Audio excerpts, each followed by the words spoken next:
अच्छा, मेरा नाम डॉक्टर साइमन है और आज तो भाई हम कंटिन्यू करते हैं एस्थमा के लेक्चर को। और अगर हम बात करें एस्थमा के फिजियोलॉजिकल इफेक्ट्स में, तो हमने पल्स तक तो देख लिया था, लेकिन इसके आगे जो है ना, अगर वर्कलोड की बात करें कि जब अस्थमा होता है, जो एयरवे जो होती है ना वो नैरो होती है और ऑक्सीजन जो है ना कम होती है बॉडी में। अब ऑक्सीजन डिमांड जैसे ही बढ़ती है तो रेस्पिरेटरी सेंटर जो है ना वो एक्टिवेट होते हैं और रेस्पिरेशन को बढ़ाते हैं। अब नॉर्मली जो है ना डायफ्राम के ऊपर सारी रेस्पिरेशन जो है ना वो डिपेंडेंट होती है। डायफ्राम जो है ना नॉर्मली रेस्पिरेशन को हैंडल कर लेता है। अब क्या होता है, जब अस्थमा में नैरो हो जाते हैं तो नेगेटिव प्रेशर जो है ना और ज़्यादा बढ़ाना होता है रिब केज में।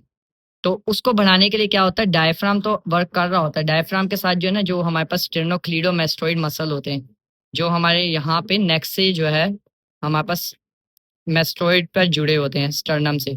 ये मसल एक्ट करता है और इसके साथ जो है ना जो हमारे पास स्कैलिनी मसल्स होते हैं जो यहाँ पे होते हैं, ये स्कैलिनी मसल्स जो है ना ये दोनों मिलके पहले जो है ना नेगेटिव प्रेशर को बढ़ाने की कोशिश करते हैं। अगर ये नेगेटिव प्रेशर जो है ना इतना सुफिशिएंट नहीं होता कि पेशेंट सांस ले सके, तो फिर क्या होता है, फिर पेशेंट लीन फॉरवर्ड होता है, ट्राइपॉड पोजीशन में होता है, यानी कि दोनों हाथों को आगे किसी सरफेस पे फिक्स करता है। पेक्टोरल गर्डल होती है ना, यानी कि ये जो पेक्टोरल गर्डल है ये हमारे पास हो जाती है फिक्स्ड। जब ये दोनों फिक्स हो जाती है ना आगे सरफेस पे हाथ रखने से, तो जो ये हमारे पास मसल होता है पेक्टोरलिस, ये हमारे पास फ्री हो जाता है ताकि रिब केज को खींच सके। तो फिर ट्राइपॉड पोजीशन में पेक्टोरलिस मसल जो है ना वो काम कर रहा होता है, ये फिक्स हुआ होता है, इसकी जगह ये खींचता है रिब केज को, तो रिब केज खुला हो जाता है। तो इस तरह जो है ना कंपनसेट कर रहा होता है वर्कलोड पे। अब क्या होता है, जैसे जैसे एस्थमा बढ़ता रहता है, काफी देर तक एक्सर्शन में रहता है पेशेंट, तो क्या होता है ऑक्सीजन कम होती जाती है और मसल्स भी जो है ना वो थक जाते हैं, फटीग हो जाते हैं, उनको और ऑक्सीजन चाहिए तो और ऑक्सीजन वैसे ही कम होती है। तो ये मसल थकना शुरू हो जाते हैं, थकना शुरू होते हैं तो रेस्पिरेटरी रेट कम होना शुरू होता है और पेशेंट जो है ना कोमा में जा सकता है और इस तरह बेहोशी की हालत में चला जाता है। और सांस भी जो है ना उसका आहिस्ता आहिस्ता, जब वो सीवियर और नियर टू फेटल में आता है ना, तो फिर सांस जो है उसका कम होना शुरू हो जाता है, बजाय बढ़ने के शुरू में बढ़ता है और बाद में कम होना शुरू होता है, ये मसल फटीग होने की वजह से। तो नॉर्मली डायफ्राम काम करता है और बाद में जो है ना एक्सेसरी मसल्स जैसे कि स्टर्नोक्लीडोमास्टोइड मसल, स्कैलिनी मसल और पेक्टोरेलिस मसल जो है ना मेजर, ये काम कर रहे होते हैं। अच्छा, जैसे जैसे ऑक्सीजन की डिमांड बढ़ती है ना, तो शुरू में पेशेंट जो है ना वो बहुत ज्यादा एजिटेटेड होता है, यानी कि उसको सांस की तलब बढ़ती है, तो वो सांस लेने की कोशिश करता है। जैसे कि कमरा अगर बंद है तो खिड़की की तरफ जाएगा सांस लेने के लिए, वो कोशिश करेगा जहां से वो सांस बेहतर ले सके। तो शुरू में वो एजिटेटेड होगा, एंग्जाइटी होगी उसको, थोड़ा सा बुखार का शिकार होगा। लेकिन जैसे जैसे ऑक्सीजन कम होता जाता है तो फंक्शन कम होता जाता है ब्रेन का भी, तो आहिस्ता आहिस्ता वो बेहोशी की हालत, ड्राउजीनेस से होता होता कोमा में चल जाता है और उसका जीसीएस भी ड्रॉप करना शुरू कर देता है। तो इससे हमें पता चलता है कि एक्सर्बिशन जो है ना वो ज्यादा सीवियर है और काफी देर तक रह चुकी है। अब जो शुरू के होते हैं माइल्ड टू मॉडरेट में जो है ना वो एजिटेटेड होगा, ज्यादा तलाश में होगा कि सांस ले, खींच खींच के सांस लेने की कोशिश कर रहा होगा। और अगर सीवियर टू और नियर टू फेटल के करीब आएगा ना, तो पेशेंट का जो है ना वो ड्राउजीनेस और कोमा की हद तक आ जाता है। अच्छा, ऑक्सीजन सैचुरेशन जो है ना नॉर्मली हमारी 95 से जो है ना अबव ही रहती है। ठीक है, 95% से ज्यादा रहनी चाहिए ऑक्सीजन सैचुरेशन नॉर्मल बंदे की। जैसे ये नॉर्मली सैचुरेशन हमारे पास 99% शो कर रहा है, तो नॉर्मली इतनी ही होती है, 98 97 का हद तक, 97 तक जाती है, वरना ये 99 इतनी ही शो कर रहा होता है। तो अगर ये ऑक्सीजन सैचुरेशन जो है ना, जब अगर पेशेंट जो है ना मॉडरेट में आया है, माइल्ड टू मॉडरेट में, तो ऑक्सीजन सैचुरेशन ये 95 से अबव तक होगी। अगर मॉडरेट टू सीवियर के बीच में है तो 90 90 94 तक हो सकती है स्टार्ट में। फिर जब सीवियर में जाता है ना तो 90 से भी गिर जाती है, ये जो ऑक्सीजन सैचुरेशन है ना 90 से भी कम हो जाती है। तो ये हमें बताता है कि पेशेंट सीवियर में जा रहा है, ऑक्सीजन सैचुरेशन यानी कि ऑक्सीजन सप्लाई जो है बॉडी में कम होती जा रही है और ये मुसलसल गिरती जाती है। जैसे जैसे एक्सर्शन का टाइम बढ़ता जाता है तो ये गिरती जाती है और हमारे पास टाइम कम होता है, क्योंकि जितना हाइपोक्सिया होगा उतना ब्रेन भी इफेक्ट होगा, बाकी ऑर्गन डैमेज भी उतना ही ज्यादा होगा। बात कर लेते हैं साइंस की, जो कि हम लोगों ने सुनने होते हैं, और उसमें आता है सबसे मोस्ट इंपॉर्टेंट होता है वीज। वीज क्या आता है, एक म्यूजिकल साउंड सा होता है, शू करके सीटी जैसी ना आवाज आती है हमें चेस्ट में जब ऑस्कल्टेट कर रहे होते हैं।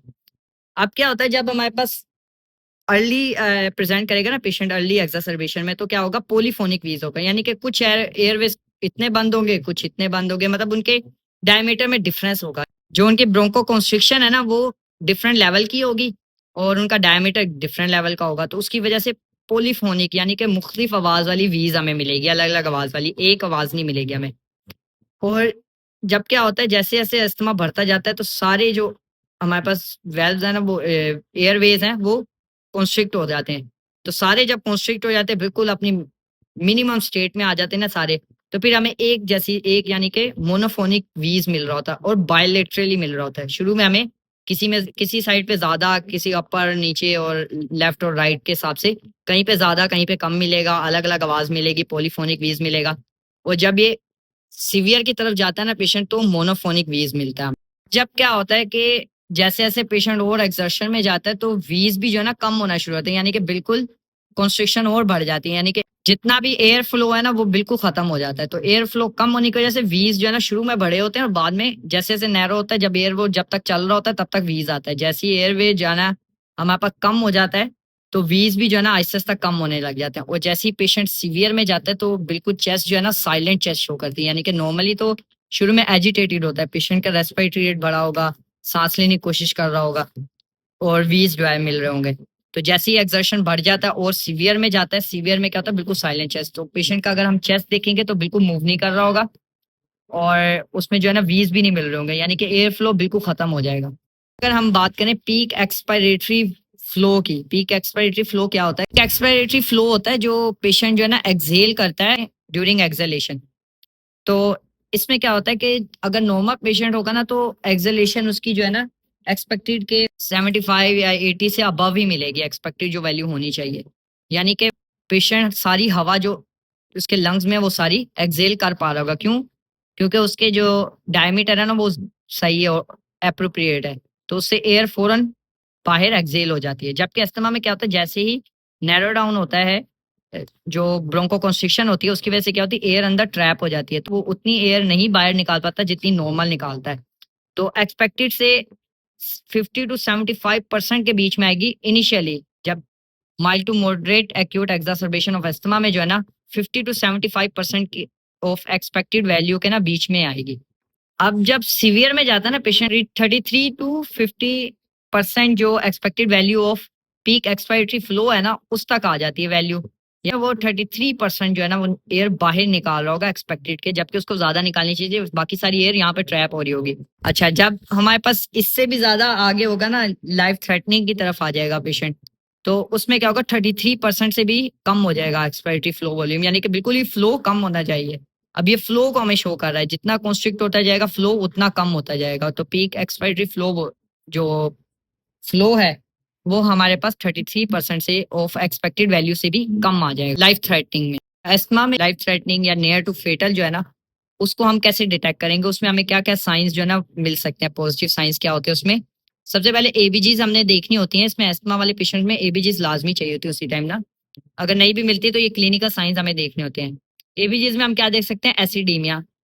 अब जब मॉडरेट टू सीवियर के बीच में आएगा ना पेशेंट तो एसिडीमिया के साथ होगा।